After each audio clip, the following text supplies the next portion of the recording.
Hello बच्चों, let's see the question. और question is ethylene diamine tetra acetate यानी कि EDTA जो आयन है उसके लिए हमें बताना है कि वो जो है यूनिडेंटेड लिगेंड है या फिर बाइडेंटेड है या फिर ट्राइडेंटेड हेक्साडेंटेड लिगेंड है, कौन सा है वो हमें बताना है।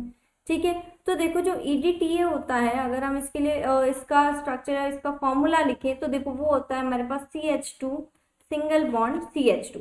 ठीक है, एक तो ये आता है, इसके बाद इधर यहाँ पर अगेन नाइट्रोजन और यहाँ पर होएगा CH2 bond carbon double bond O bond oxygen minus, and इधर भी होगा carbon double bond O bond oxygen minus. ठीक है, वैसे ही same nitrogen CH2 bond carbon double bond O bond oxygen minus, carbon double bond O bond oxygen minus, ये होता है। ठीक है, ये जो होता है हमारा EDTA, ये कौन सा लिगेंड होता है, ये होता है हमारा हेक्साडेंटेट।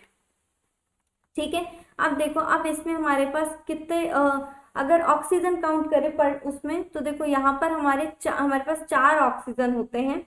ठीक है, तो देखो कितने ऑक्सीजन होते हैं यहाँ पर टोटल 4 तो यहाँ पर ऑक्सीजन होते हैं, और यहाँ पर जो नाइट्रोजन होते हैं तो देखो यहाँ पर 2 नाइट्रोजन होंगे।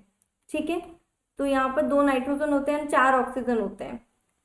ठीक है, तो बस यही पूछा गया था कि जो हमारे पास EDTA होगा वो क्या होगा, यूनिडेंटेड होगा, नहीं बाइडेंटेड भी नहीं है, ट्राइडेंटेड भी नहीं है। ऑप्शन 4 जो है यानी कि डी ऑप्शन जो है ये हमारा करेक्ट होगा। हेक्साडेंटेड लिगेंड है विथ 4 ऑक्सीजन, देखो 4 ऑक्सीजन है और 2 नाइट्रोजन डोनर है। ठीक है, तो 2 नाइट्रोजन होते हैं। ठीक है, तो ये बात सही है, तो ऑप्शन नंबर 4 जो होगा ये हमारा फाइनल आंसर होगा। I hope you understand. Thank you and best of luck.